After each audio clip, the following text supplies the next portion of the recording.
Red Cloud Financial Services is your preeminent source for mining industry opportunities. The team provides a unique tailored marketing program dedicated to reaching the right people from its mining-focused global network, giving clients access to industry-leading events and conferences, retail and institutional marketing, plus an in-house growth-driven digital agency. Red Cloud Financial Services has access to some of the mining industry's most notable companies and CEOs. For more information, visit redcloudfs.com.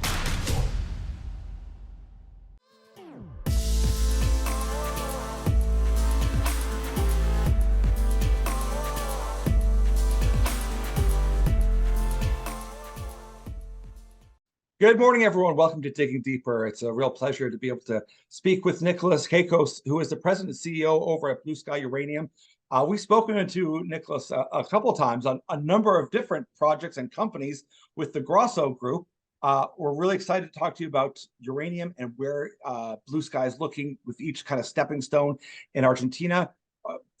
How are things going overall, Nikolaos? Overall, I guess, like we were chatting before this call came on, where I said, well, we're firing on all pistons for all three companies. So within our Grosso Group realm, but in particular here with Blue Sky Uranium, I mean, uranium is it's a hot commodity right now. It's we're definitely into a bull market for uranium. We're seeing the price of uranium continuously pushing on an upward trajectory here.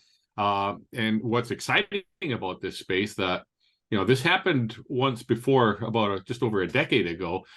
The actual uranium market is relatively small, so it doesn't take a lot of demand to really drive the price up. I mean, we saw last time the price went up to $130, $140 a pound. Just 2-3 years ago, price of uranium was under $20 a pound, and today it's $55 spot price and climbing. So those who understand the space even better than I do, do say that, they see much bigger, brighter, and better things for uranium. I think it is a new green, metal, a new green element here that is necessary in the electrification of the world. If we're going to do it in a clean way, it's the only one that can provide us with stable baseload energy that is safe, secure, reliable, and carbon-free. So I see uranium playing a major role in our global electricity generation for the decades and decades to come. Well, it's interesting because I'm live in location in Ireland, and certainly Europe is warming up to nuclear at a much faster rate than actually I thought. They're recognizing that they can't rely on they certainly can't rely on Russia for getting their energy, and they're to have that foundation of a strong base load. That's very important. I mean, the whole wind generation and wind turbines, and that's wonderful. Solar is getting a lot of technology as well, but having that nuclear baseline would be outstanding for companies to have that clean source of energy. Well, when the wind doesn't blow and the sun doesn't shine, you got a problem. Yes, that's really the gap that that uranium really does fill in, and I'm seeing on a daily basis, come across my desk about new nuclear reactors being built out all over the world, or existing ones that are being extended. And what's interesting, I think that with the new technology now, they're able to make these safer and more economically, and there's a very exciting field of small modular reactors that's about to kick off, and we're seeing a much wider acceptance of nuclear energy in the general public at large. So this is definitely a very positive trend in the uranium market. And earlier you touched on a comment that you mentioned Russia. Geopolitically, that's been another new geopolitical disruption, is another new realistic risk. I think that's been thrown into like a monkey wrench, has been thrown into the energy field. And having nuclear uranium come from geopolitically safe places, like for example Argentina, like where we are operating, is considered a very, very positive element for sure. And what's interesting, I remember speaking to you before, is Argentina is a nuclear country. I didn't know that, and I would venture a guess that most of the viewers wouldn't have any idea that there's a long history there. You're absolutely right, Andrew. I mean, most investors I speak to don't realize the depth and sophistication that the Argentine nuclear industry is. In fact, their nuclear industry actually dates back to the early 50s, almost as far back as in the early days of the United States. So they have a very, very well-developed nuclear sector in Argentina. They're involved in every single facet of the nuclear cycle. They've got not just nuclear, reactors that generate electricity, but they've got research reactors, particle accelerators. They even enrich their own fuel. They have so there are very few countries in the world that do that. Even the director, the head of the International Atomic Energy Agency, is an Argentinian, which is the tip of the hat. But for us, that's really poses a real, interesting and it's a real benefit to Blue Sky, because in Argentina, should we, with our project, and we'll talk about that, decide to go forward to production, all the framework, all the regulations that are required to go forward, they're already in place. We don't have to wait for them to be written up and then debated in Parliament and be implemented and go through all of that. It's already there. You just follow the rules, and it's no different than putting into production a copper mine or a gold mine or whatever, what have you. And the second thing is we'll see is in Argentina, they're involved, like I said earlier, in every aspect of the nuclear cycle, except they import uranium. So that sets us up for a very unique business opportunity here, where we could potentially become Argentina's first domestic source of uranium, and then become exporters after that. And there's no mistake that you're in. I mean, we forgot to touch on this part, and I've touched on it with you before. There's no mistake that you're in Argentina. The Grosso Group has a very long, respected, work history in Argentina and relationships in all of Argentina. Absolutely, a Grosso Group, headed, of course, by Joe Grosso, we've been active in Argentina since 1993. 2023 now. This marks our 30th year of continuous involvement in that country's mining industry. And it's interesting, when Joe Grosso first went to Argentina, there was no mining industry. Argentina had just liberalized its laws to allow foreign investment in mining. So here you have this massive country, landmass, I think 7th largest in the world, on almost an undeveloped, from a mining point of view. It represented a tremendous opportunity, and Joe Grosso recognized that from the get-go, from the beginning. So we became one of the pioneers, one of the pioneering groups. We had, through various junior companies that we ran, we made 4 major discoveries there. We've been very successful. Joe Grosso has been recognized in Argentina. He's been inducted into Argentina's Mining Hall of Fame just in 2016. He's been Mining Man of the Year there. So we have developed a reputation, not just of being successful in understanding and we're doing things properly in that country, but also of business honesty. And that gives us a real competitive advantage in Argentina. We're a known name there. So great opportunities seem to land on our doorstep before they land anywhere else. And that we're very humbled. I'm humbled, with that, because that doesn't just happen, that you earn that respect.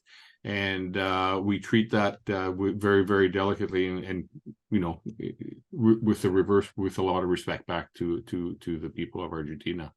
I'm just thinking on like a macro scale, when you look at uranium, obviously Canada, the Athabasca Basin is very well known, and Kazakhstan kind of could supply Europe.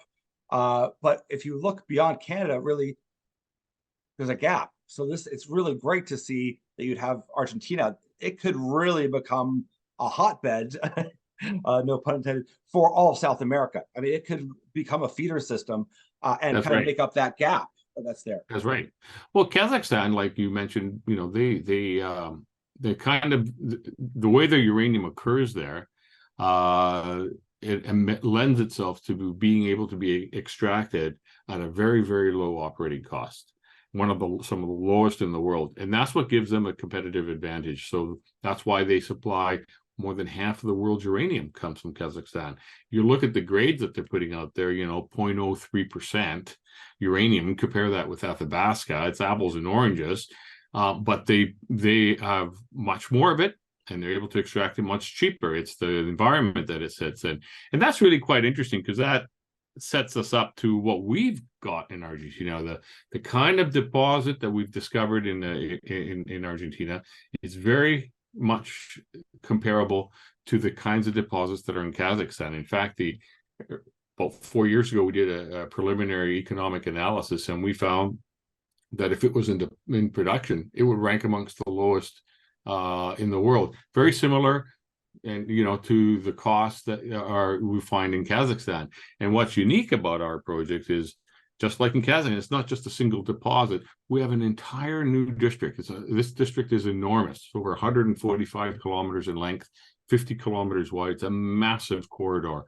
So while as we move along, we've been able, in the last few years, we've identified the deposit. We grew the deposit. Right now, we've got just under 23 million pounds of uranium, 11.5 million pounds of vanadium, and there are multiple targets surrounding this area. So that's what we're looking to do. We're looking to find these multiple deposits which are similar, this is what happens in Kazakhstan. There's multiple deposits within an area, and then together they get these monster size districts that are over 200, 300 million pounds of uranium, and at very low cost. So they can produce, heck, even when the price of uranium falls down to $20, they're still making money.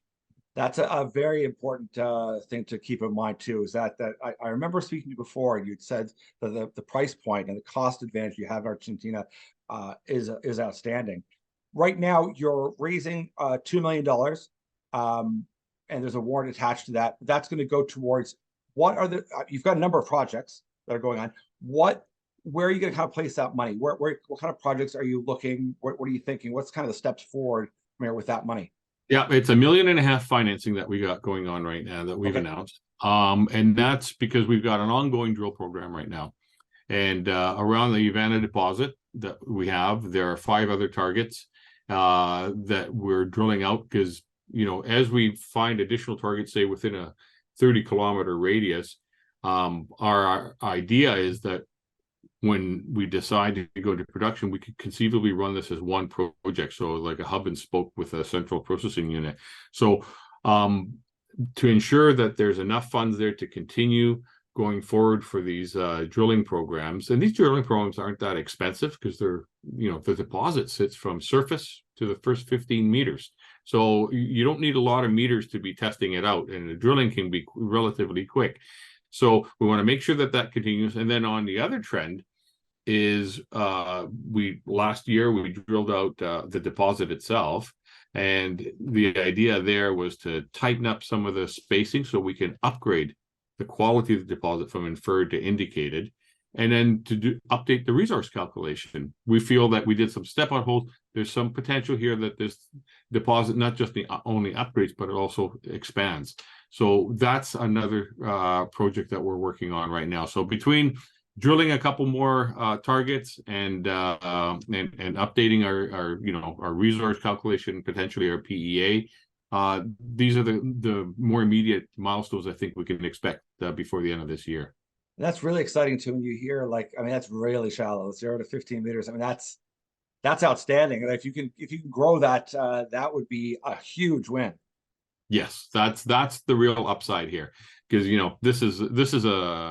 this entire district, because of its similarity to those in Kazakhstan, because we've already established that there are deposits in this area with the Ivana deposit, it's got the potential to rank some of the largest deposits, district areas in the world, with some of the world's lowest operating costs. A very, very bold statement, but I truly believe that the potential truly exists for this, and that's what makes Blue Sky, truly exciting. That's the blue sky. Yes.